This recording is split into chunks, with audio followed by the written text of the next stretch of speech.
नमस्कार दोस्तों, स्वागत है आपका अपने YouTube channel maker of modern teacher पर। तो कैसे हैं आप सब? उम्मीद है आप सबको मेरा पहला मास्टर नोट का वीडियो पसंद आया होगा। मैं इस तरह के सभी सब्जेक्ट को एक-एक वीडियो में कवर करने का प्रयास कर रहा हूँ।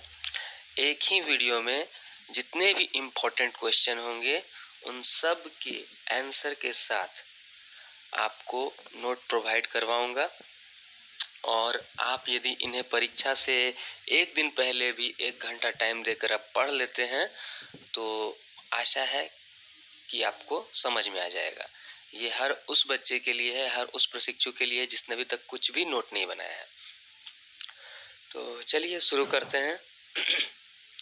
आज का जो टॉपिक मैंने लिया है, संपूर्ण संस्कृत भाषा शिक्षण, यानी कि संस्कृत भाषा शिक्षण से मैंने उठाया है। संस्कृत भाषा शिक्षण के लिए मुझे कमेंट भी आया था, तो आज संस्कृत भाषा शिक्षण है। पेपर 7 में पूछा जाता है क्षेत्रीय भाषा के तौर पर, तो इसके सारे टॉपिक यहाँ पर हैं। संस्कृत भाषा शिक्षण, पहला सवाल जो है वो अर्थ, महत्व एवं उद्देश्य से है, या फिर पूछा जाता है कि प्राथमिक स्तर पर संस्कृत भाषा शिक्षण का क्या औचित्य है। जब इसका उत्तर हम बनाएंगे तो लिखेंगे प्रारूप में संस्कृत भाषा अर्थ एवं परिचय। दूसरा है संस्कृत भाषा का महत्व। तीसरा है प्राथमिक स्तर पर संस्कृत भाषा शिक्षण के उद्देश्य। और फिर अंत में हम निष्कर्ष देंगे। तो देखिए कैसे शुरू होता है। संस्कृत भाषा अर्थ एवं परिचय। संस्कृत शब्द सम पूर्वक क्री धातु से बना है। किससे बना है? सम पूर्वक क्री धातु से, जिसका शाब्दिक अर्थ है संस्कारित भाषा, परिष्कृत भाषा, संस्कारों की भाषा। कहा जाता है कि आर्यों के वर्ण आश्रम हुआ करते थे, यानी ब्रह्मचर्य आश्रम, गृहस्थाश्रम, वानप्रस्थाश्रम और संन्यास आश्रम। हम भारत में प्राचीन काल से देखते आए हैं, जो सनातन धर्म को पालन करने वाले लोग हैं, जो हिंदू समुदाय से हैं, उनके यहाँ जन्म से मृत्यु तक 16 संस्कार होते हैं। ठीक है ना? 16 संस्कार कौन कौन? तो जान लीजिए। आप जानते हैं अन्नप्राशन, जिसे बोलते हैं मुंह-जुट्ठी, कर्ण छेदन यानी कि कान छिदवाना, चौल केशांत यानी कि आपको मुंडन करवाना, उसके बाद उपनयन संस्कार यानी कि जनेऊ चढ़ता है। इसके अलावे विवाह के समय विवाह का संस्कार हो गया, मृत्यु के समय श्राद्ध का संस्कार हो गया। इस प्रकार कुल कहा जाए तो 16 संस्कार होते हैं। और इन संस्कारों में इन लोगों के घर जो पंडित आते हैं, वो जितने भी क्रिया करते हैं, जितने भी कर्म कांड करते हैं, वो सब संस्कृत में करते हैं। इसीलिए इसे संस्कारों की भाषा कहा गया है। इसे देववाणी भी कहा जाता है। भाषा के अर्थ में संस्कृत का प्रयोग वाल्मीकि रामायण में सर्वप्रथम मिलता है। प्राचीन वेदों में वर्णित संस्कृत को आर्ष संस्कृत कहा जाता है। यह संसार की प्राचीनतम एवं आर्य परिवार की भाषा है। संसार के प्राचीनतम साहित्य ऋग्वेद एवं अन्य वैदिक साहित्य की रचना संस्कृत भाषा में ही हुई है। यहाँ साहित्य मैंने लिख दिया है, संस्कृत भाषा में ही हुई है। इसकी लिपि देवनागरी है। वर्तमान में अधिकांश भारतीय भाषाओं का आधार संस्कृत है। यूरोपीय भाषाओं से साम्यता यानी समानता के कारण इसे भारोपीय परिवार की भाषा भी माना जाता है। मतलब संस्कृत जो है इंडो यूरोपियन फैमिली यानी भारोपीय परिवार की भाषा है। वैदिक काल 1500 ईसा पूर्व से लेकर गुप्त काल 500 ईस्वी तक संपूर्ण भारतवर्ष में संस्कृत भाषा का व्यापक प्रचलन था। भारत में सभी का धर्मों के साहित्य एवं लौकिक साहित्यों की रचना इसी भाषा में होती थी। अतः प्राचीन काल में सांस्कृतिक एकता के लिए यह भाषा अत्यंत महत्वपूर्ण सिद्ध हुई। समझे? इस भाषा का पहला व्याकरण ग्रंथ पाणिनि का अष्टाध्यायी को माना जाता है। किसको माना जाता है? पाणिनि का अष्टाध्यायी। भारतीय संविधान की 8वीं अनुसूची में शामिल 22 भाषाओं में संस्कृत भाषा को बढ़ावा देने के प्रयास किए जा रहे हैं। उत्तराखंड में इसे द्वितीय राजभाषा का दर्जा प्राप्त है। अब हम थोड़ा संस्कृत भाषा के महत्व पर चर्चा कर लेते हैं। संस्कृत भाषा ऐतिहासिक दृष्टि से प्राचीन होने के कारण निम्नलिखित आधारों पर आज भी महत्वपूर्ण प्रेरक भाषा है। पहला, इसका वैज्ञानिक महत्व। सुस्पष्ट व्याकरण एवं वर्णमाला की वैज्ञानिकता के कारण संस्कृत को श्रेष्ठ भाषा माना गया है। इसे कृत्रिम बुद्धिमत्ता आर्टिफिशियल इंटेलिजेंस जिसको बोलते हैं, कृत्रिम बुद्धिमत्ता एवं कंप्यूटर हेतु भी उपयुक्त माना जाता है। सर विलियम जोन्स ने संस्कृत भाषा को इसकी वैज्ञानिकता के आधार पर ही कहा था कि यह संस्कृत भाषा ग्रीक से अधिक पूर्ण, लैटिन से अधिक व्यापक एवं सक्षम भाषा है। क्या बोला था? ग्रीक से अधिक पूर्ण, लैटिन से अधिक व्यापक और सक्षम भाषा है।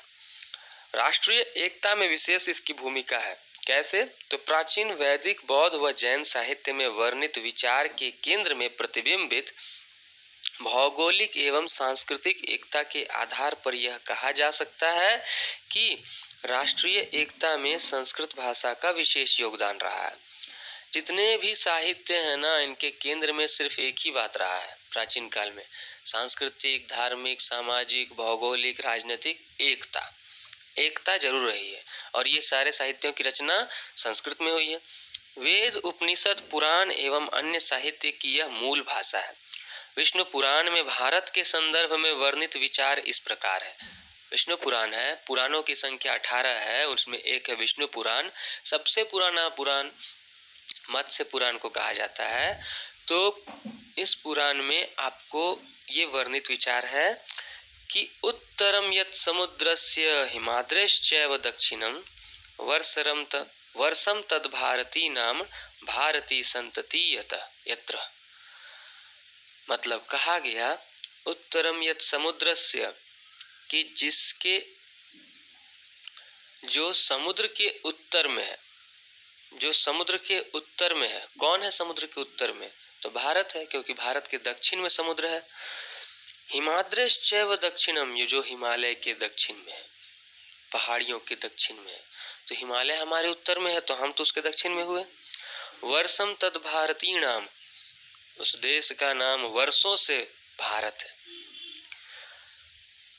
भारती संतति यत्र, और वहां के निवासी जो है ना, भारतीय कहलाते हैं, यानी भारतीय, इंडियन। ज्ञान, विज्ञान एवं दर्शन का स्रोत, साहित्य, मानव साहित्य, प्राचीनतम मानव साहित्य, षड दर्शन, महाकाव्य, रामायण, महाभारत संस्कृत भारत भाषा में ही रचित है। प्राचीनतम संस्कृत साहित्य में पहला चिकित्सा ग्रंथ अथर्ववेद एवं राजनीति शास्त्र पर लिखित अर्थशास्त्र कौटिल्य, इस कौटिल्य का लिखित अर्थशास्त्र भी इसी संस्कृत भाषा में है। ऐतिहासिक व सांस्कृतिक महत्व की चर्चा करें तो संस्कृत भाषा में उपलब्ध साहित्य न केवल भारतीय इतिहास के निर्माण में सहायक है, बल्कि अपितु हमारी वर्तमान भारतीय जीवन पद्धति के मूल स्रोतों का आधार भी है। जितने भी संस्कृत साहित्य है ना, इन्हीं से हमारे जीवन के मूल स्रोत चल रहे हैं।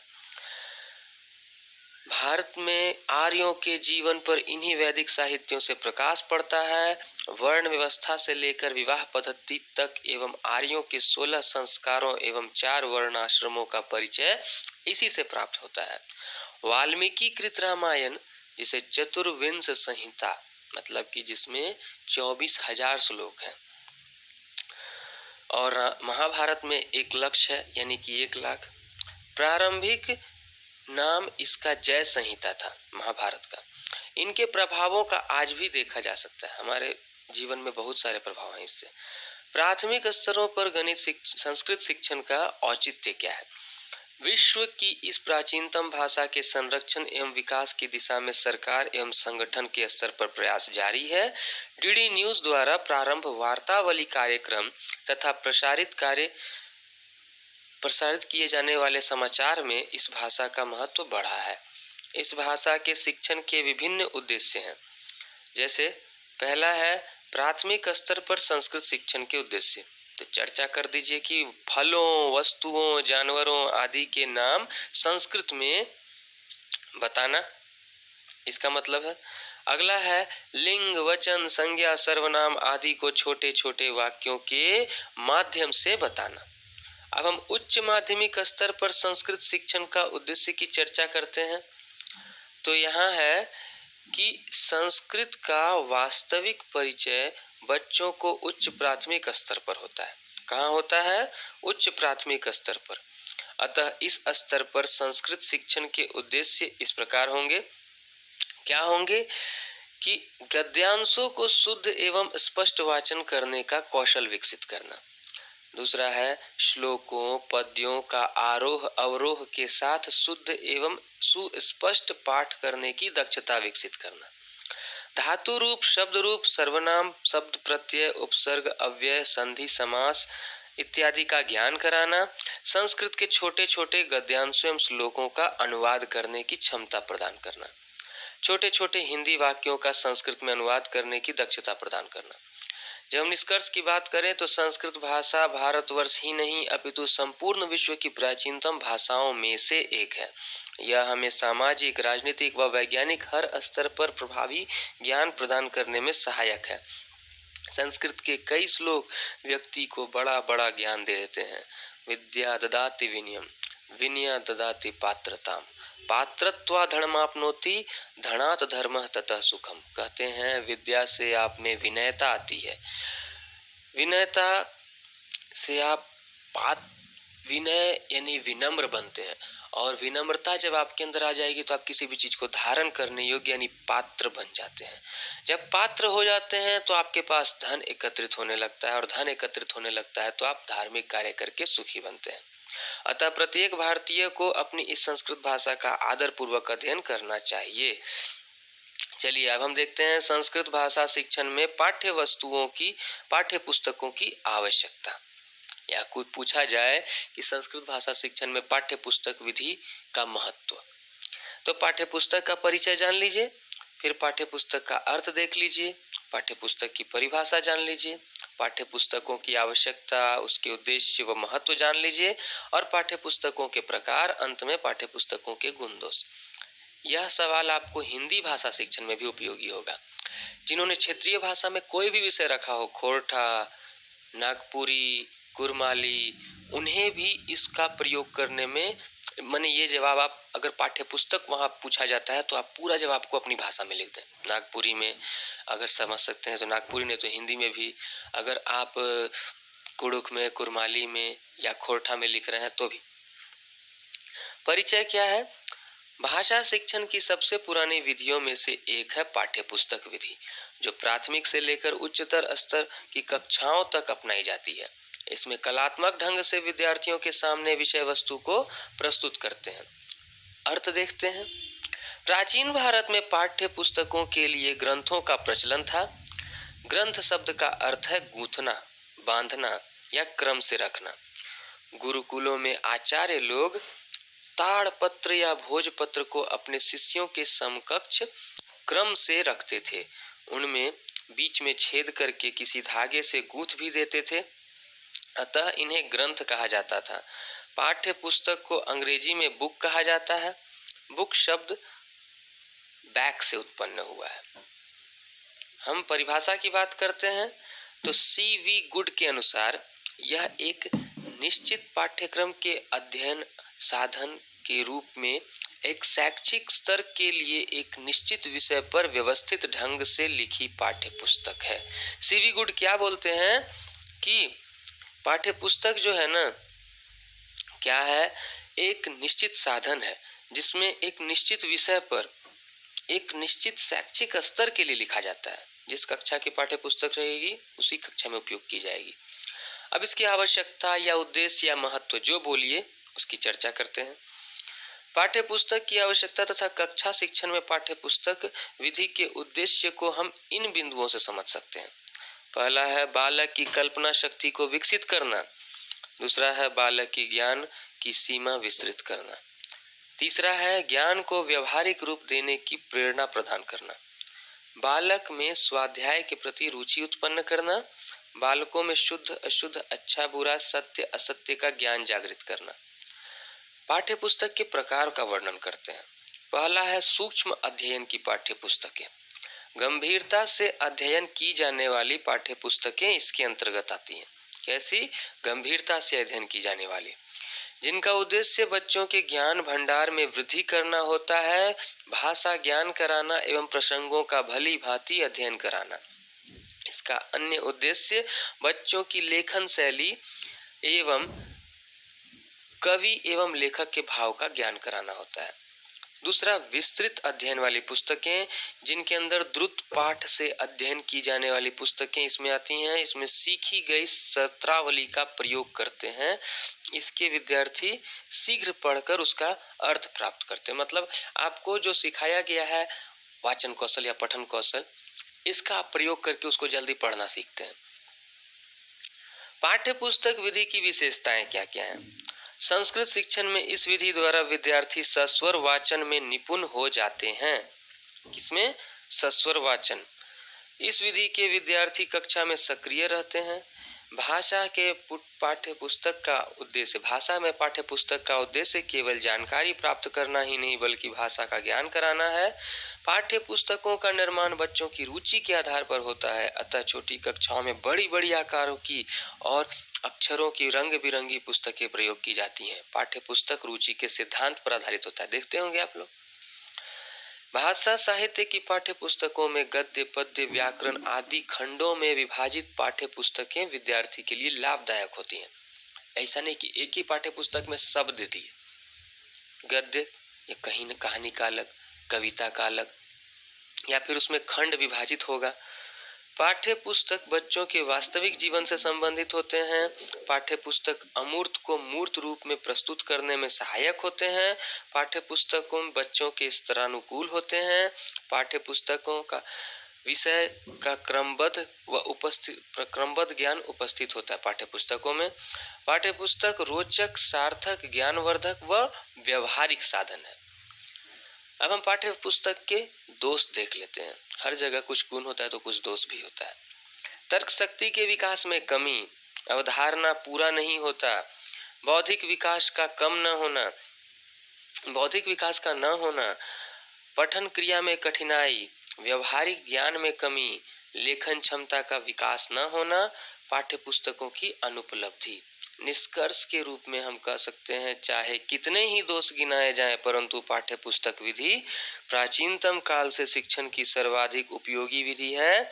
इस विधि द्वारा शिक्षक कक्ष को अनुशासन में लाकर बच्चों का ध्यान पठन पाठन कार्य में केंद्रित कर देता है। पाठ्य पुस्तक सस्वर वाचन में वृद्धि कराने के साथ बच्चों को शुद्ध वर्तनी व उच्चारण का ज्ञान देता है। अतः पाठ्य पुस्तक विधि संस्कृत भाषा शिक्षण हेतु सर्वाधिक उपयोगी विधि है। अब संस्कृत की कक्षा में तो पाठ्य पुस्तक का बहुत उपयोग है। इसी प्रकार संस्कृत शिक्षा में कथा कथन विधि की उपयोगिता पर वर्णन करें। यह प्रश्न भी पूछा गया है 19 और 2020 में भी पूछा गया। इसको कहानी का परिचय सह अर्थ जान लेते हैं, फिर कथा कथन विधि की परिभाषा देख लेते हैं, फिर कथा कथन विधि के उद्देश्य, संस्कृत शिक्षण में कथा कथन विधि और कथा कथन विधि में सावधानी क्या क्या बरतनी चाहिए। परिचय की बात करते हैं तो कहानी कहना ऐसा कार्य है जो मौखिक वाचन की कलात्मक अभिव्यक्ति है। इस विधि में कक्षा में शिक्षक शिक्षिका किसी कहानी को चित्र द्वारा समझाते हैं। चित्र के माध्यम से वह प्रत्येक भाग से संबंधित छात्र छात्राओं से प्रश्न पूछते हैं और कहानी से संबंधित प्रश्नों के उत्तरों के द्वारा छात्रों से कहानी पूर्ण कराई जाती है। कहानी का विषय विद्यार्थी के आसपास के वातावरण से लिया जाता है। मतलब हम कक्षा में जाएं, कोई ऐसे टॉपिक पर कहानी उठाए जो उससे रिलेटेड हो बच्चों से, और उसमें बारी बारी से एक एक जगह पर बच्चों से सवाल पूछते जाएं, बच्चे सवाल का जवाब देते जाएं और इस प्रकार कहानी पूर्ण हो जाए। ये हुई कथा कथन विधि। अगर आप सिर्फ बोले जा रहे हैं और बच्चे सुन रहे हैं तो वो व्याख्यान विधि है, उसको कथा कथन विधि नहीं कहते हैं। प्राचीन काल में किसी राजा के कुछ पुत्र थे। जब वे उसकी आज्ञा नहीं मान रहे थे तो उन्हें शिक्षा देने के लिए एक शिक्षक नियुक्त किए गए। उस शिक्षक ने पशुओं और पक्षियों की रोचक कहानी के माध्यम से उन राजकुमारों को शिक्षा दी। उन कहानियों का संग्रह संस्कृत में संकलित एक पुस्तक में है जिसका नाम है पंचतंत्र। पंचतंत्र, और जिसके लेखक हैं विष्णु शर्मा। इसी प्रकार की संस्कृत की कहानियों की एक और पुस्तक है जिसका नाम है हितोपदेश। इसके लेखक है नारायण पंडित। अब परिभाषाओं की बात कर लेते हैं। यह विधि जो है आपको हिंदी भाषा शिक्षण में भी उपयोगी रहेगी, इसीलिए ध्यान पूर्वक इसे सुनिए।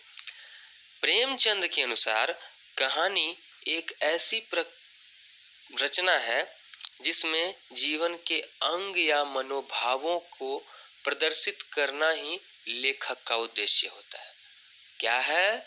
कहानी एक ऐसी रचना है जिसमें जीवन के अंगों या मनोभावों को प्रदर्शित करना ही लेखक का उद्देश्य होता है।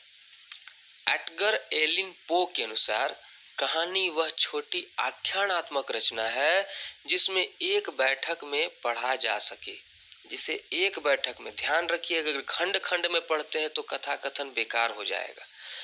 जो पाठक पर एक समन्वित प्रभाव उत्पन्न करने में सहायक तत्व के अतिरिक्त और कुछ न हो और जो अपने आप में पूर्ण हो। कथा कथन विधि के उद्देश्य की चर्चा करते हैं। पहला, पाठ्य पुस्तक के प्रति रुचि उत्पन्न करना। दूसरा, उपनिषदों तथा पुरानी कहानी के प्रति रुचि बढ़ाना। तीसरा, बच्चों की कल्पनाशीलता का विकास करना। कथा कथन विधि द्वारा बच्चों को शिक्षण की ओर आकर्षित किया जाता है। कहानी के द्वारा ज्ञान के साथ बच्चों को व्यक्तिगत व सामाजिक व्यवहार की जानकारी दी जाती है। कथा कथन द्वारा भाषा शैली का विकास होता है, यह रोचकता प्रदान करती है। संस्कृत शिक्षण में कथा कथन विधि विद्यार्थी की कल्पना शक्ति का विकास करना, उनकी तर्क शक्ति का विकास करना तथा उनके चरित्र निर्माण में योग देना संस्कृत शिक्षण का प्रथम उद्देश्य है। कथा शिक्षण का उद्देश्य है कि बच्चे हानिकारक मनोरंजन की ओर न जाकर स्वस्थ मनोरंजन की ओर उन्मुख हो जाए। संस्कृत शिक्षण में कथा कथन विधि के द्वारा जटिल से जटिल ज्ञान भी सरल वाक्यों द्वारा समझाया जा सकता है। ये देखिए संस्कृत में कथा कथन विधि। अब संस्कृत में कथा कथन विधि प्रयोग करते समय बरतने वाली सावधानियां। पहला, पाठ्य पुस्तक देख देख कर कथा नहीं पढ़नी चाहिए। ध्यान दीजिए, इससे रोचकता नष्ट होती है, बल्कि कहानी को कक्षा से पूर्व ही पढ़ लेना चाहिए। आप देख देख कर मत पढ़िए, बच्चों को पढ़ने कहिए। देख देख कर बच्चों को देखने कहिए लाइन को, और आप जब उनको सामने पढ़िए तो आप अपनी भाव भंगिमा प्रस्तुत करिए ताकि वो आपके चेहरे के एक्सप्रेशन को देखेंगे।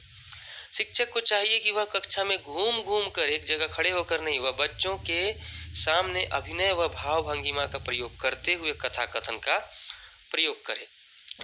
कहानी कभी भी खंड खंड में नहीं पढ़ाना चाहिए, इससे निरंतरता टूट जाती है तथा कथा का वह कथा का बोध नहीं हो पाता है कि क्या कहें। कथा की विषय वस्तु जहां तक हो सके विद्यार्थी के आसपास की वस्तुओं से संबंधित होनी चाहिए। कथा कथन के समय बच्चों की आयु, कक्षा व बौद्धिक स्तर का ध्यान रखना चाहिए। ये हमने देखा कथा कथन विधि। अब आ रहा है आपको संस्कृत काव्य शिक्षण के उद्देश्य। काव्य शिक्षण का परिचय, प्रारूप में हम जब लिखते हैं तो परिचय पहला है। दूसरा, काव्य लक्षण, कविता के गुण भी इसको बोल सकते हैं। काव्य शिक्षण के उद्देश्य और अंत में निष्कर्ष। अब हम बात करते हैं संस्कृत काव्य शिक्षण का परिचय। काव्य अर्थात कविता। यह अकाट्य सत्य है कि संस्कृत वाङ्मय यानी व्याकरण या साहित्य जो बोलिए, यह विश्व में प्राचीनतम है तथा इसकी काव्य परंपरा अत्यंत विशाल है। आर्य लोगों की जानकारी के लिए जितने भी स्रोत मिलते हैं तथा भारतवर्ष की समस्त प्राचीन ग्रंथों की रचना संस्कृत भाषा में हुई है। इस संस्कृत भाषा का प्राचीनतम ग्रंथ है ऋग्वेद। ऋग्वेद पूर्णतः पद्यात्मक या काव्यात्मक है। इसका महत्वपूर्ण श्लोक गायत्री मंत्र इतना मधुर आकर्षक और सुरीला है तथा साथ ही साथ इसकी शक्ति श्रोता व वक्ता दोनों पर अपना असर दिखाती है। देखिए, ओम भूर्भुवः स्वः तत्सवितुर्वरेण्यं भर्गो देवस्य धीमहि धियो यो नः प्रचोदयात्। यह एक पद्यात्मक श्लोक है। श्लोक का अर्थ ही हो गया जो छंदात्मक हो। इसी ऋग्वेद का एक अन्य मंत्र जो आज लगभग बहुत सारे संस्थानों, विद्यालयों और शिक्षण केंद्रों पर कार्य के प्रारंभ में गाया जाता है, जैसे असतो मा सद्गमय तमसो मा ज्योतिर्गमय मृत्युर्मा अमृतगमय तन्मे मनः शिव संकल्पमस्तु। संस्कृत वाङ्मय में ही नहीं, विश्व की लगभग सभी भाषाओं के साहित्य का आदि या प्राचीन रूप पद्यात्मक माना जाता है। भारतीय भाषाओं का इतिहास इसका साक्षात प्रमाण है। मानव हृदय स्वभाव से ही सौंदर्य प्रेमी रहा है। कविता में भक्ति तत्व, भाव तत्व, कल्पना तत्व, बुद्धि तत्वों का सम्मिश्रण होता है। शायद यही कारण है कि भारतीय सिनेमा को अलग पहचान प्रदान करता है। यदि भारतीय सिनेमा से गानों को निकाल, माने गाने जो है भारतीय सिनेमाओं को अलग पहचान प्रदान करते हैं। यदि भारतीय सिनेमा से गानों को निकाल दिया जाए तो उनकी विशेषता ही नहीं रह जाएगी। आपको पता है, इंडियन बॉलीवुड के सारे फिल्मों में सिर्फ गाने ही उनकी विशेषता है। ये गाने कविताओं से उत्पन्न हुए। सामान्य रूप से छंदोबद्ध रचना को कविता कहा जाता है। तो बस समझ गए कविता का क्या परिचय था। अब काव्य लक्षण की बात करें तो काव्य के स्वरूप को समझने, उसकी विशेषताओं को परखने की प्रवृत्ति प्रारंभ से ही काव्य के पाठकों और काव्य चिंतकों में रही है। काव्य शास्त्र में असंख्य आचार्यों व कवियों ने काव्य के स्वरूप को अपने अपने विचार में व्यक्त किया है, जो काव्य के स्वरूप को परखने में उपयोगी है। जिसमें विश्वनाथ कविराज ने कहा है, वाक्यम रसात्मकम काव्यम, अर्थात रस युक्त वाक्य ही काव्य है। ध्वनिकार आनंद वर्धनाचार्य ने कहा है कि काव्यस्यात्मा ध्वनि, काव्यस्यात्मा ध्वनि, यानी कि ध्वनि की आत्मा काव्य है। आप जो बोलते हैं ना, या काव्य की आत्मा ध्वनि, हाँ, काव्य की आत्मा ध्वनि, काव्यस्य आत्मा ध्वनि, काव्य की आत्मा ध्वनि है। काव्य ध्वनि से उत्पन्न है, बस इतना समझिए। आचार्य वामन लिखते हैं, रीतिरात्मा काव्यस्य, काव्य की आत्मा रीति है। शैले के अनुसार कविता कल्पना की अभिव्यक्ति है। अब हम आगे देखते हैं कि संस्कृत काव्य शिक्षण के उद्देश्य। शिक्षाविदों के अनुसार काव्य शिक्षण के महत्वपूर्ण उद्देश्य इस प्रकार है कि विद्यार्थियों में संस्कृत काव्य के प्रति रुचि उत्पन्न कराना, संस्कृत काव्य में व्यक्त भावों की अनुभूति करके उन्हें अपने शब्दों में व्यक्त करने का सामर्थ्य प्रदान करना, विद्यार्थियों को संस्कृत के श्लोकों का गति, यति, लय और भावानुसार शुद्ध पाठ करने की योग्यता प्रदान करना, विद्यार्थियों में ऐसी क्षमता विकसित करना कि वे काव्य सौंदर्य की अनुभूति कर सके, विद्यार्थियों की कल्पना शक्ति का विकास करना ताकि वे काव्य में विद्यमान रस एवं भाव का आनंद ले सके, विद्यार्थियों को भावों तथा काव्यात्मक तत्वों को परिष्कृत करने की शक्ति विकसित करना, विद्यार्थियों का नैतिक व चारित्रिक विकास करना, काव्य का आलोचनात्मक अध्ययन करने हेतु विद्यार्थियों को प्रोत्साहित करना। बारी बारी से इनको ध्यान से सुनते जाइए। कविता में विद्यमान कवि के जीवन दर्शन से बच्चों को परिचित कराना, विद्यार्थी को स्वयं काव्य रचना करने हेतु प्रेरित करना और काव्य के विविध स्वरूपों व शैलियों से विद्यार्थी को परिचित कराना। अंत में विद्यार्थी का मानसिक ज्ञान बढ़ाना। तो इस तरह हमने देखा कि काव्य शिक्षण के क्या उद्देश्य हैं। निष्कर्ष के तौर पे इस आधार पे हम कहा जा सकता है कि काव्य शिक्षण का मुख्य उद्देश्य विद्यार्थी को सृजनात्मक, चिंतनशील व विवेकशील व्यक्तित्व प्रदान करना है। अतः भाषा शिक्षण में काव्य शिक्षण का बहुत बड़ा योगदान है। हम आगे देख लेते हैं संस्कृत भाषा शिक्षण का एक महत्वपूर्ण प्रश्न जो 2015 में भी पूछा गया है। तो 2015 में पूछा गया है, ये सवाल है कि संस्कृत भाषा में शुद्ध उच्चारण हेतु किए जाने वाले उपाय। एक और वर्ष इसे पूछा गया है, याद नहीं आ रहा है। भाषा अर्जन प्रारूप में लिखेंगे आप पहले।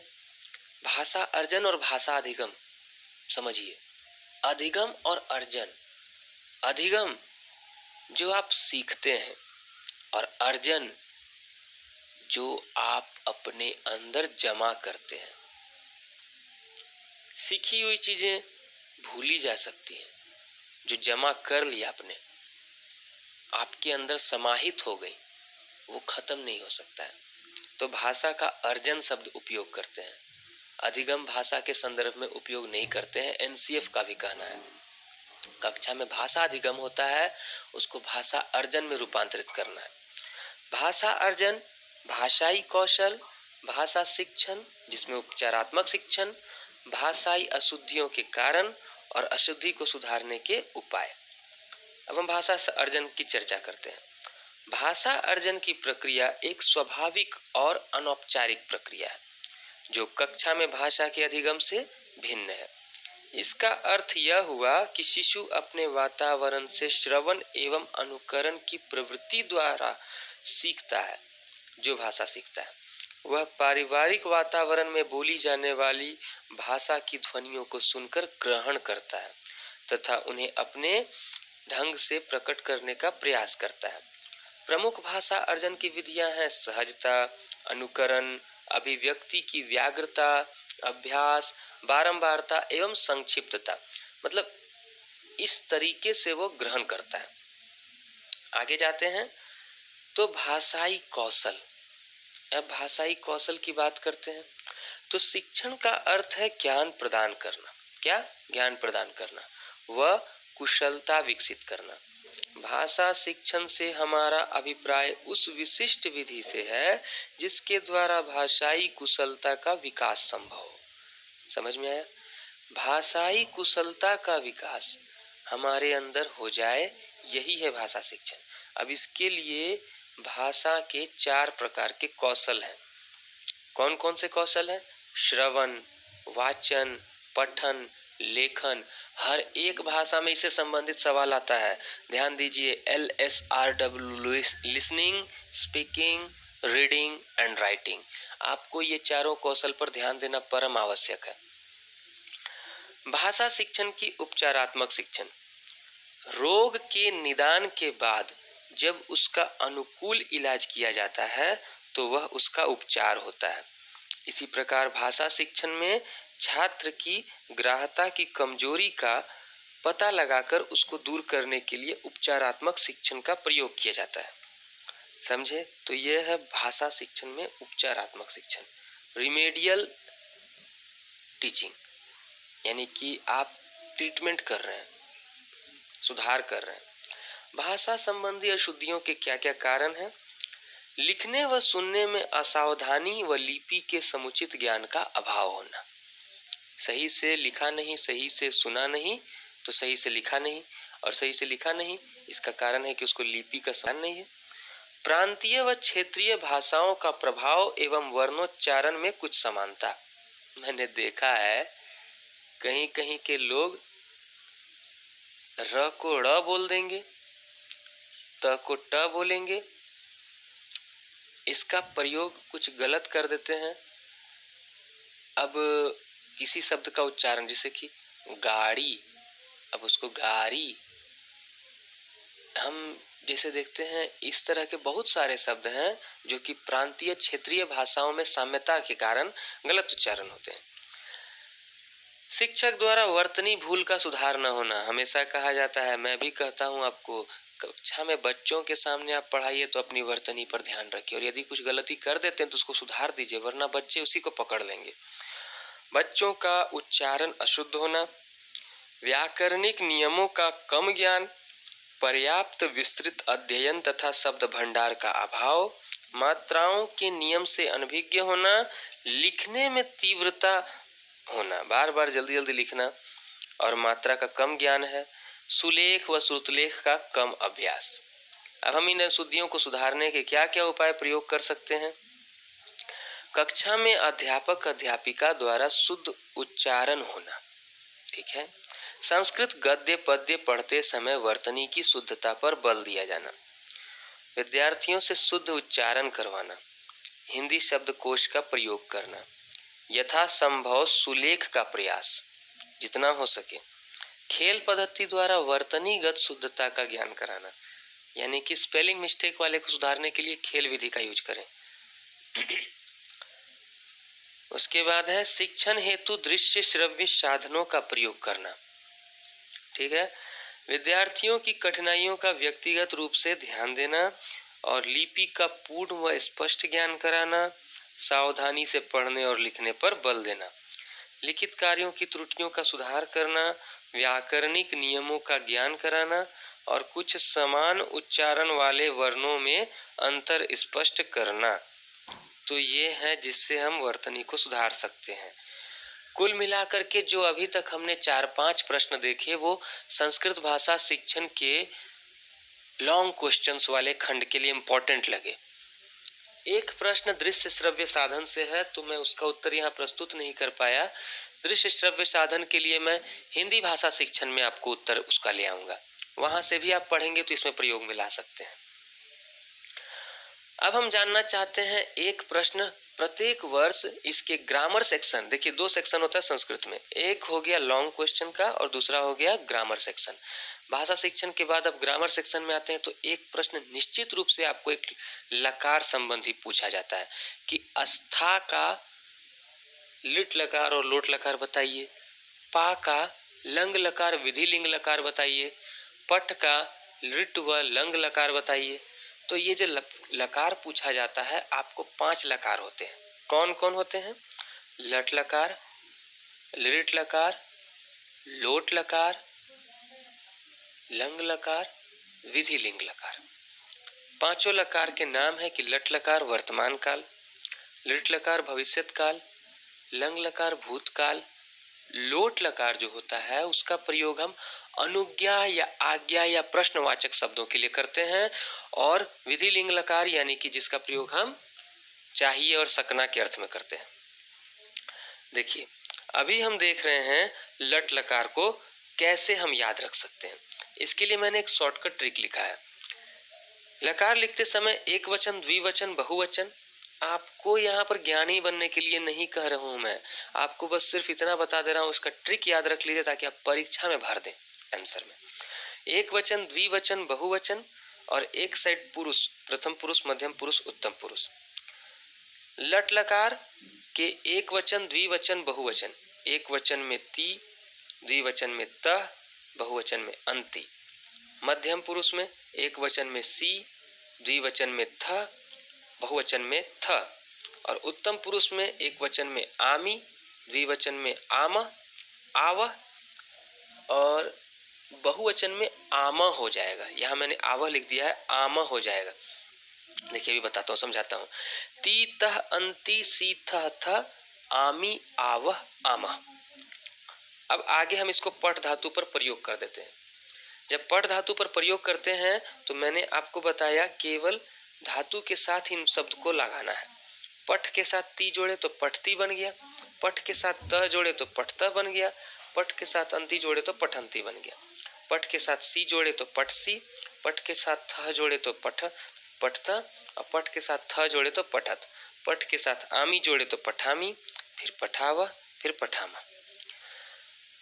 तो हम तीता अंति सीता था आमी आवह आमा, ये तो लगभग सब याद रख लेते हैं लट लकार के लिए।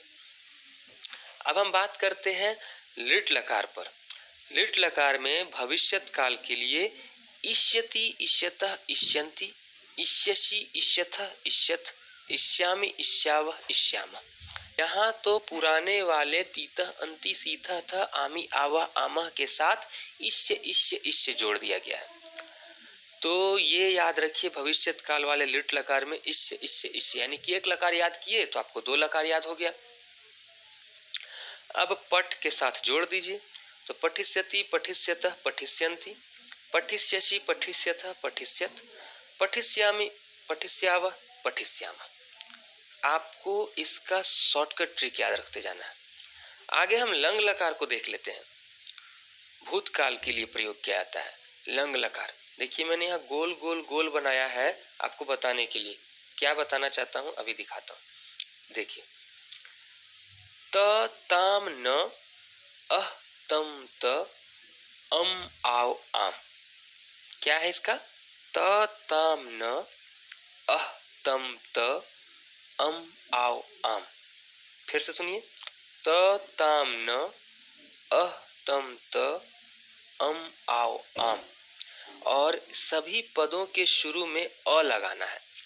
अ फिर धातु फिर त, अ फिर धातु फिर ताम, अ फिर धातु फिर न। यहाँ अ फिर धातु फिर अ फिर धातु फिर तम, अ फिर धातु फिर त, अ फिर धातु फिर अम, अ फिर धातु फिर आओ, अ फिर धातु फिर आम। जैसे अपठ त अपठत, अपठताम अपठताम, अपठ न अपठन, अपठ अपठतम अपठत, अपठम अपठाव अपठाम। तो यानी कि त ताम न अह तम त अम आओ आम। जैसे लट लकार में आमी आवा आमा याद किए थे ना, यहाँ अम आओ आम। आगे देखते हैं लोट लकार। देखिए लोट लकार जो होता है आज्ञा, अनुज्ञा, प्रश्नवाचक अर्थ में प्रयोग किए जाते हैं। यानी कि कमांड, ऑर्डर, रिक्वेस्ट, क्वेश्चन। जब ऐसे वाक्य बनाने हो, जैसे कि आपको बोलना है तुम पढ़ो, आदेश दे रहे हैं, मेरी सहायता कीजिए, रिक्वेस्ट कर रहा है, ठीक है, क्वेश्चन पूछ रहा है, तुम कहाँ जा रहे हो। जब ऐसे वाक्य आने लगते हैं तो हम यहां से प्रयोग करते हैं लोट लकार से। एक वचन, द्विवचन, बहुवचन लिख दिए और इस साइड प्रथम पुरुष, मध्यम पुरुष और उत्तम पुरुष। देखिए तू ताम अंतु, ही तम त आनी आव आम। ही से नीचे खींच करके मैंने एक एरो साइन दिखाया, अभी उस पर ध्यान मत दीजिए, बताता हूँ। तू ताम अंतु ही तम त आनी आव आम। ही का मतलब कि कुछ नहीं लगाना यहाँ। तू ताम अंतु ही तम त आनी आव आम किसका है? लोट लकार का। लोट लकार में है क्या? पठ धातु ले लिए, तू ताम अंतु यानी पठतु पठताम पठंतु, ही तम त मतलब पठ, कुछ भी नहीं लगाना उसमें, पठतम पठत, आनी आव आम माने पठानी पठाओ पठाम। आपने और अंतिम जो है वह है विधि लिंग लकार का, यानी चाहिए और सकना। तुम्हें पढ़ना चाहिए, तुम खेल सकते हो, इस तरह के वाक्य आते हैं, ऐसे वाक्य आते हैं, तब हम इसका प्रयोग करते हैं। एक वचन, द्विवचन, बहुवचन और प्रथम पुरुष, मध्यम पुरुष, उत्तम पुरुष। देखिए एत एताम एयुः, क्या बोले? एत एताम एयुः, एह एतम एत, एयम एव एम। एक दो बार यदि आप दोहराएंगे तो आपको याद हो जाएगा। एत एताम एयुः, एह एतम एत, एयम एव एम। हलंत का ध्यान रखिएगा कि कहाँ कहाँ हलंत लगाया जाता है, क्योंकि इस पर आपको नंबर काटे जा सकते हैं। हलंत का ध्यान रखिएगा। अब जैसे पठ धातु ले लिए, पठेत, पठेताम, पठेयु, पठे, पठेतम, पठेत, पठेयम, पठेव, पठेम। अब जैसे मैंने कहा आपको तुम्हें पढ़ना चाहिए, तो तुम्हें का हो गया त्वम, और त्वम आता है एक वचन मध्यम पुरुष में, तो त्वम के साथ पठे, त्वम पठे, बस हो गया खत्म। आगे समझते हैं धातु रूप के शॉर्टकट ट्रिक। लट लकार वर्तमान काल के लिए ती तह अंति सी थ थ आमी आव आम। लिट लकार भविष्यत काल के लिए इष्यति इष्यतः इष्यन्ति, इष्यसि इष्यथः इष्यत, इष्यामि इष्यावः इष्यामः। लंग लकार भूतकाल के लिए तू ताम अंतु अह तम त अम आव आम। नहीं नहीं नहीं नहीं, ये गलत पढ़ दी। तू ताम अंतु लोट लकार का है, लंग लकार का। त ताम न अह तम त अम आव आम, ये लंग लकार का है। क्या है? त ताम न अह तम त अम आव आम, और इसके पहले अ लगा देते हैं, फिर धातु लगाते हैं, फिर लिखते हैं। लोट लकार में है तू ताम अंतु ही तम त आणी आव आम। ध्यान दीजिएगा, तू ताम अंतु ही तम त आनी आव आम। विधिलिंग लकार के लिए एत एताम एयु, एह एतम एत, एयम एव एम। आप इन सभी को इस पर लगाकर लिखने का प्रयास करिए कि गम, स्था, पा, खाद और पश्य, ये सभी महत्वपूर्ण धातु हैं जो परीक्षा में पूछे जाते हैं। एक 12 नंबर का प्रश्न यहाँ से निश्चित रहेगा, इसलिए याद रखिए। आपको पांचों नहीं पूछा जाएगा, कोई एक या दो लकार ही लिखने के लिए कहा जाएगा। अब हम शब्द की चर्चा करते हैं। अकारांत पुल्लिंग शब्द जिसमें नर हो गया, राम, अश्व, बालक, वृक्ष, गज, सूर्य, अज, शिक्षक आदि के शब्दों का रूप का निर्माण किस प्रकार किया जाता है? देखिए, मैंने एक सूत्र पढ़ा करके पिछली बार पढ़ाया भी है वीडियो में, उसको मैं फिर से समझा रहा हूँ। यहाँ सिर्फ अकारांत पुल्लिंग तक नहीं बताऊंगा, इसके आगे भी जाऊंगा, इसलिए वीडियो लंबा है, सो देखिएगा। अभी आगे बहुत सारी बातें बाकी हैं। विसर्ग मेन आयात सीए से सीख लो। किससे सीख लो? विसर्ग मेन आयात सीए से सीख लो। इसका प्रयोग हम एक वचन के लिए करते हैं। दो अ तीन आभ्याम दो योह लगाने हैं। क्या क्या? दो अ तीन आभ्याम दो योह लगाने हैं। बहुवचन में दो लाइन है। आह आनन आह आन ए, दो एभ्य लगेंगे। आह आन ए, दो एभ्य लगेंगे। आनाम एशु कहाँ है? प्रयोग देखिए, एक वचन वाले लाइन को देखिए। विसर्ग मेन आयात सीए, विसर्ग को तोड़ा विसर्ग, दो डॉट, मेन मतलब म और एन, आयात मतलब आय और आत, सीए मतलब सिय और ए। इनको देखिए एक वचन में कैसे बिठाते हैं। बालक, बालकम, बालकेन, बालकाय, बालकात, बालकस्य, बालके। दिख रहा है? इस लाइन को मैंने यहाँ बैठा दिया, प्रथमा से सप्तमी तक। संबोधन के लिए चिंता नहीं करना है आपको। संबोधन जो होता है वो मात्र देख लीजिए पहले। संबोधन जो होता है आपको, उसमें आपको हे बालका, हे बालको, हे बालका, वो तो शुरू वाला ही उतरता है, इसीलिए उसको चिंता नहीं करना। आप एक वचन से प्रथमा विभक्ति से सप्तमी विभक्ति तक देखिए। विसर्ग मेन आयात सीए, विसर्ग का दो गो डॉट, बालक, मेन में म, बालकम, एन लग गया बालकेन, आयात में आय हो गया बालकाय, आत हो गया बालकात, सिय हो गया बालकस्य और ए हो गया बालके। द्विवचन की क्या लाइन मैंने लिखी है? दो अ तीन आभ्याम दो योह लगाने हैं। देखिए, बालक बालक, दो गो अ, फिर तीन आभ्याम, बालकाभ्याम बालकाभ्याम बालकाभ्याम, फिर दो योह, बालकयोह बालकयोह। दिख रहा है? तीसरा बहुवचन के लिए मैंने लिखा है आह आन ए, दो एभ्य। देखिए आगे दिखा है, आह आन ए, दो एभ्य लगेंगे। तो आनामेशु कहाँ है? इस तरह से आपको याद करने में आसानी होगी, ऐसा मैंने वाक्य लिखा है। आह माने बालका, आन मतलब बालकान, ऐह मतलब बालकैः, दो एभ्य मतलब बालकेभ्य बालकेभ्य, फिर आनाम बालका नाम बालकेशु। अब हम आपको बोलने चाहेंगे कि इनमें से अकारांत पुल्लिंग के जो शब्द हैं, इनमें से दो तीन शब्दों पर आप शब्द रूप खुद से बनाएं इस विधि का प्रयोग करके, तो आपको याद हो जाएगा। आगे हम आते हैं अकारांत स्त्रीलिंग के शब्दों को शब्द रूप जानते हैं, जिसमें बालिका है, लता है, रमा है, सीता है आदि के शब्द रूप। आप सोच रहे होंगे कि शब्द रूप याद करवाएंगे, शब्द रूप को रटवाएंगे नहीं, शब्द रूप को सीख लीजिए इस विधि से। ध्यान देकर के सुनिएगा, बहुत ही अच्छी सी एक ट्रिक मैंने निकाली है।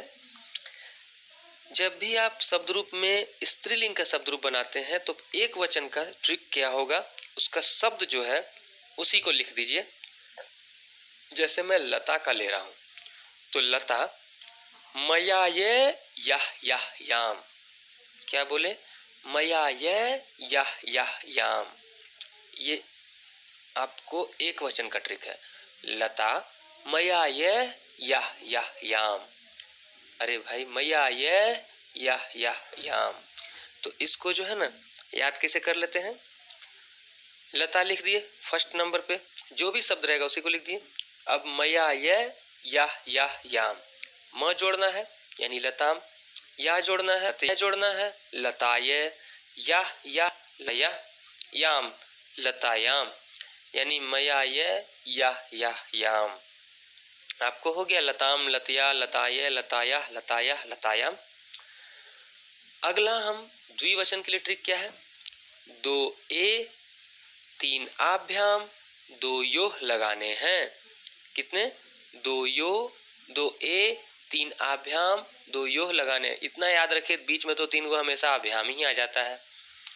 दो ए तीन आभ्याम दो योह लगाने हैं। अब लिख दीजिए दो ए, लते लते, अगर बालिका रहा तो बालिके बालिके, रमा रहा रमे रमे। दो ए तीन आभ्याम दो योह लगाने हैं, मतलब लताभ्याम लताभ्याम लताभ्याम, दो योह मतलब लतियो लतियो। अब हम इसका बहुवचन देखते हैं, दो आह फिर आभी। क्या बोलते हैं, दो आह फिर आभी दो आभ्यह लगाने हैं। सुनिएगा ध्यान से, दो आह फिर आभी दो आभ्यह लगाने हैं। आना मेशु आएंगे। वहां पूछ रहा था आना मेशु कहाँ है, यहाँ पूछ रहे आनाम आशु आएंगे। बालक वाले शब्द रूप यानी पुलिंग में पूछा गया कि आनाम एशु कहाँ है, पुलिंग में है आनाम एशु कहाँ है, स्त्रीलिंग में है आनाम आशु आएंगे। क्या है स्त्रीलिंग में, आनाम आशु आएंगे। अब देखिए क्या बोले, दो आह फिर आभी दो आभ्यह लगाने हैं। दो आह फिर आभी दो आभ्यह लगाने हैं। आनाम आशु आएंगे। अब बैठा दिए, दो आह, लता लता फिर आभी लता भी दो आभ्यह लगाने हैं, यानी कि लताभ्य लताभ्य। अब आनाम आशु, लता नाम लताशु।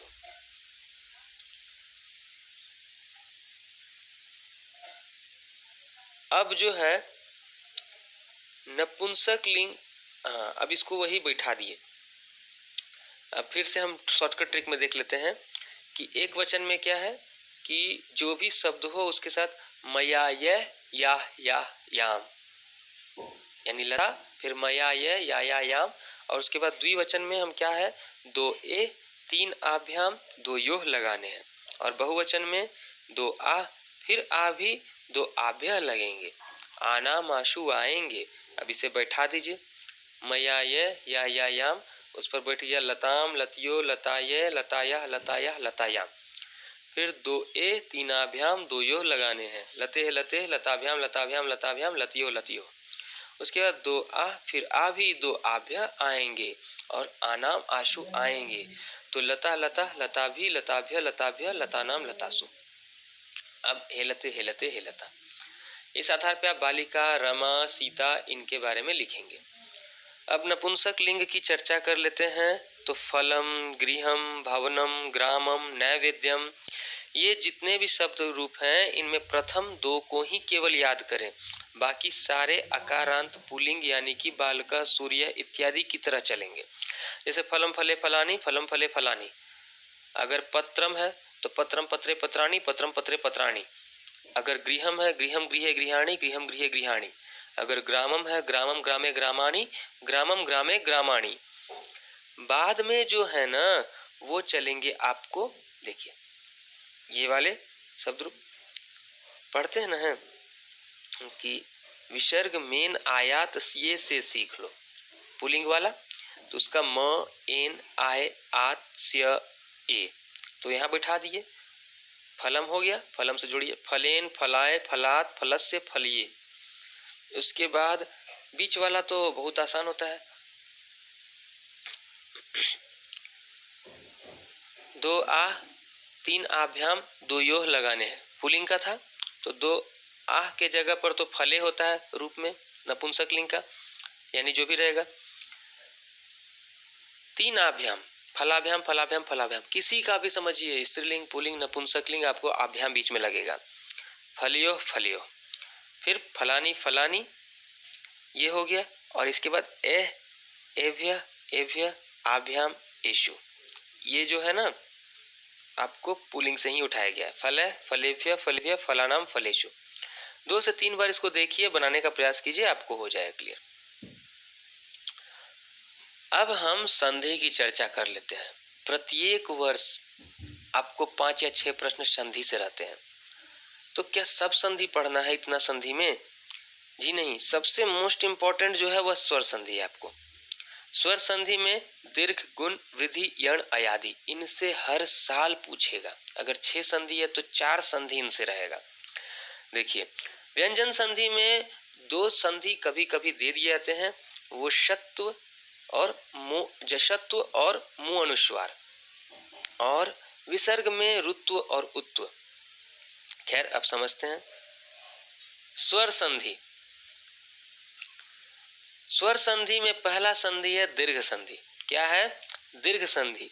दीर्घ संधि यानी अकः सवर्णे दीर्घ, यानी कि अ ई उ री री, ध्यान दीजिए, अ ई उ री री, इनके साथ यदि समान स्वर आते हैं तो अ बन जाता है आ, ई बन जाती है बड़ी ई, उ बन जाता है बड़ा उ, री बन जाता है बड़ा री, और री बन जाता है बड़ा री। री और री का अधिक उपयोग नहीं है, इसलिए इसका संधि नहीं बनता है। अब आप इस अर्थ समझिए, हिम जोड़ आलय, अ जोड़ आ, हिमालय बन गया। अद्य जोड़ अपि, यहाँ भी अ है। गिरी जोड़ ईस, री में ई है, इधर ईश में ई है, तो ई मिल करके बड़ा ई बन गया। वधु जोड़ उत्सव, वधुत्सव। मातृ जोड़ ऋणम, मातृणम। तो इस आधार पे जो क्वेश्चन बन सकते हैं वो मैंने आपको दिए हैं। कपीश, रविंद्र, रामावतार, महात्मा, विद्यालय, भानुदय, पितृणम। आप इनको बनाने का प्रयास करें। गुण संधि, यदि अ या आ के बाद ई उ री या री आए, किसके किसके बाद? अ या आ के बाद ई उ री या री आए, तो क्या क्या बनता है? अ ई मिलकर ए बनता है, याद रखिए, अ ई मिलकर ए बनता है, अ उ मिलकर ओ बनता है, अ उ मिलकर ओ बनता है, अ री मिलकर अर बनता है, और अल री मिलकर अल बनता है। ध्यान देकर समझिए। उप जोड़ इंद्र, प में अ है, इंद्र में ई है, उपेंद्र। सूर्य जोड़ उदय, सूर्योदय। महा जोड़ ऋषि, महर्षि। और तव जोड़ ऋकार, तवलकार। इस आधार बनने वाले सवाल हैं सप्तर्षि, महोत्सव, जलोर्मी, सुरेश, राजेंद्र। अब हम आज चर्चा कर लेते हैं कौन सी संधि है ये आपको दीर्घ, गुण, वृद्धि, ये वृद्धि संधि है। वृद्धि संधि क्या होता है? अ या आ के साथ ए या ए आए तो ए बनेगा, ध्यान दीजिएगा। अभी आपने ऊपर पढ़ा कि अ और ई मिलकर ए बनते हैं, अब यहां पढ़ रहे हैं कि अ और ए मिलकर आ बन जाते हैं, तो ये गुण संधि है। ए बनना कौन सी संधि हो गई? वो हो गई गुण संधि। और ये वृद्धि संधि है। वृद्धि संधि में क्या होता है कि ए बन जाता है। इसमें सिर्फ 2 को लेकर के अ और ए मिलकर ए बन गए, अ और ओ के मिलकर औ बन गए। जैसे एक जोड़ एकम, एक एकम। महा जोड़ औषधि, महौषधि।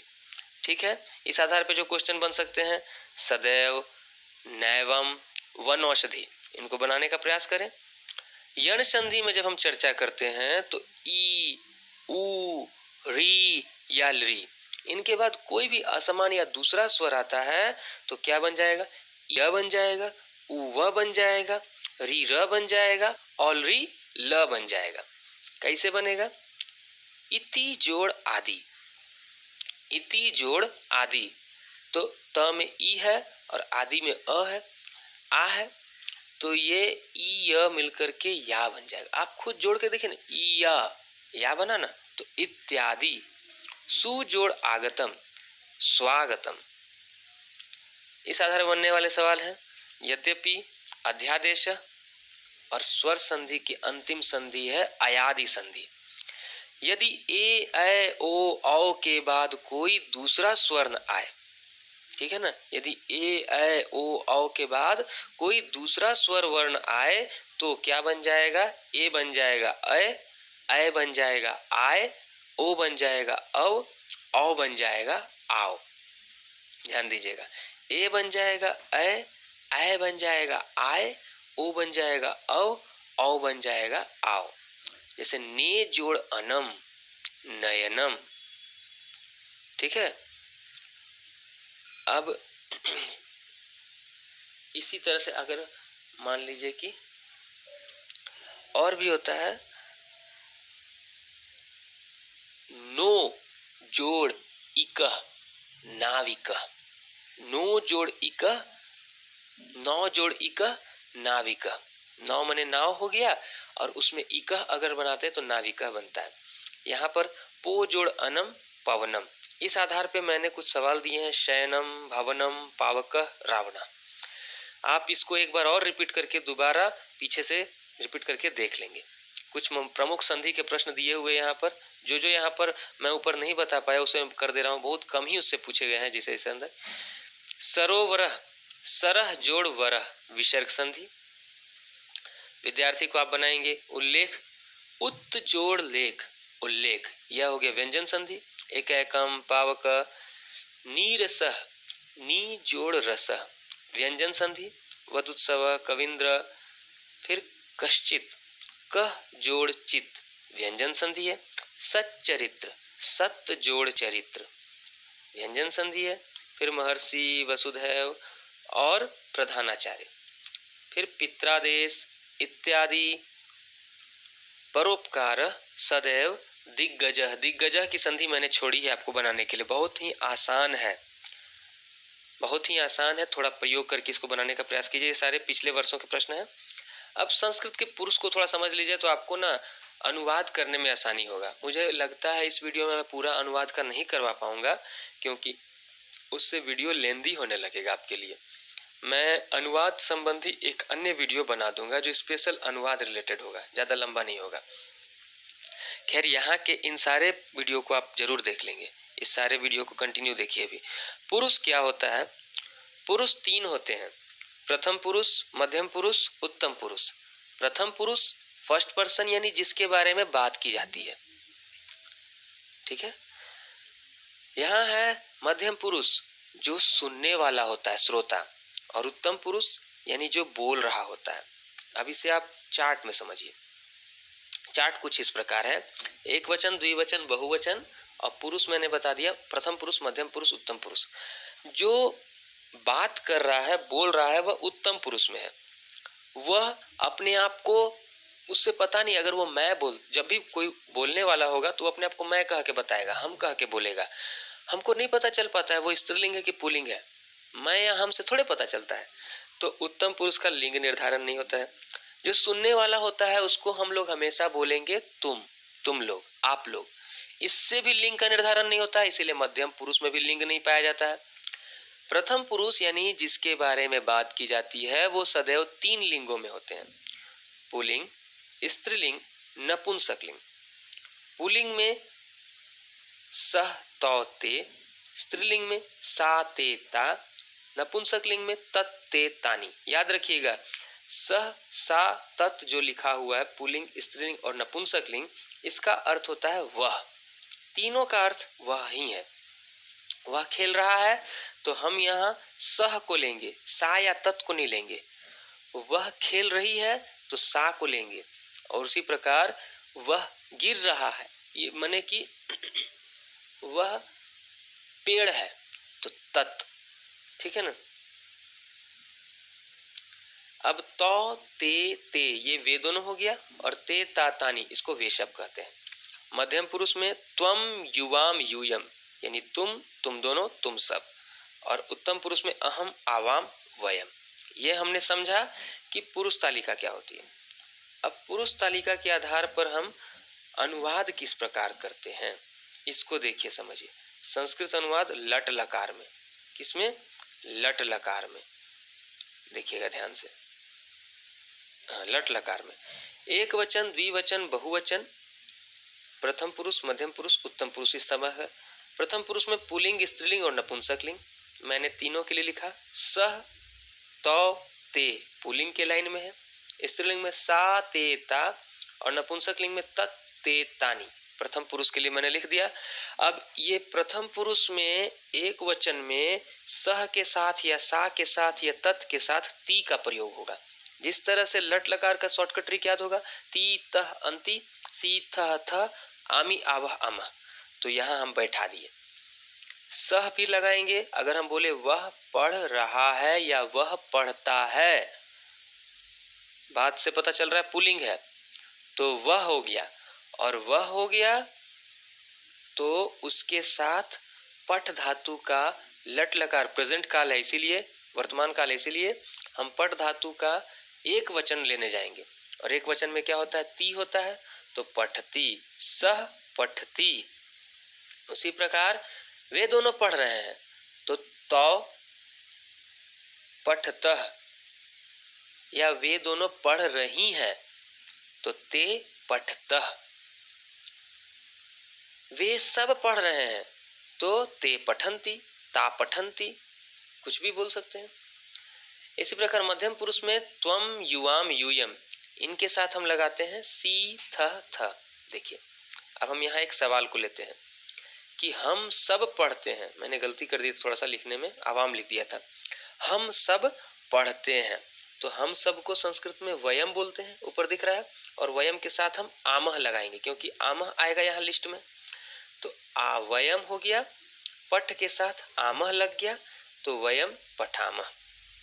कुछ और प्रश्न है, वह भोजन खाता है, वह को तो अब यहाँ खाता से पता चलता है कि पुल्लिंग है, तो वह हो गया सह, भोजन हो गया भोजनम, और खाना को खाद कहते हैं तो सह के साथ ती लगा था क्योंकि पहला रूप हो रहा है, तो ती की जगह भोजनम खादती। अब गीता हंसती है, पत्ते गिरते हैं, तुम सब खेलते हो, इन प्रश्नों का आप प्रयास कीजिए। आगे है संस्कृत अनुवाद का लृट लकार यानी भविष्यत काल में। जैसे कि मान लीजिए भविष्यत काल में जब हम बना रहे हैं तो फिर से मैंने लिख दिया सह, सा, तत्, प्रथम पुरुष एक वचन में। द्विवचन में है तौ, ते, बहुवचन में है ते, ता, तानी। अब इसके साथ इष्यति, इष्यतः, इष्यन्ति लगा हुआ दिख रहा है आपको। मध्यम पुरुष में तुम दोनों, तुम सब के लिए त्वम के साथ इष्यसि, युवाम के साथ इष्यथ, यूयम के साथ इष्यत, अहम आवाम वयम। देखिए आपको ऐसे नहीं याद करना, आपको ऐसे याद करना सह तौ ते त्वम युवाम युवम अहम आवाम वयम। सह तौ ते वाला लाइन में तीन आता है, सह तौ ते सा ते ता तत् ते तानि, सह तौ ते सा ते ता तत् ते तानि, सह तौ ते सा ते ता तत् ते तानि।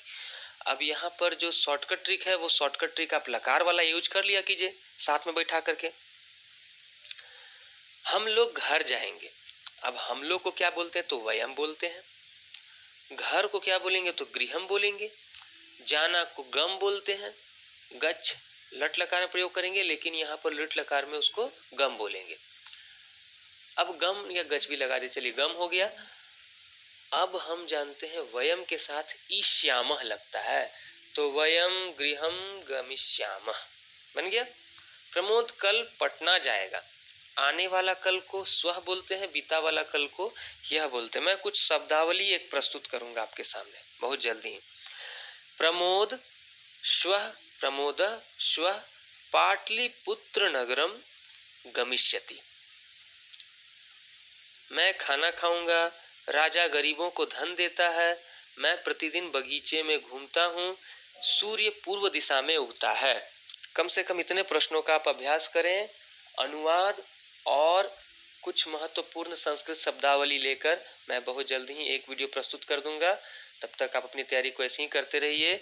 और यदि इसमें में किस तरह की कोई भी समस्या है तो आप टेलीग्राम पर भी लिख करके बोल सकते हैं और मुझे कमेंट भी करके बता सकते हैं। चलिए, आप सबको बहुत बहुत शुभकामनाएं।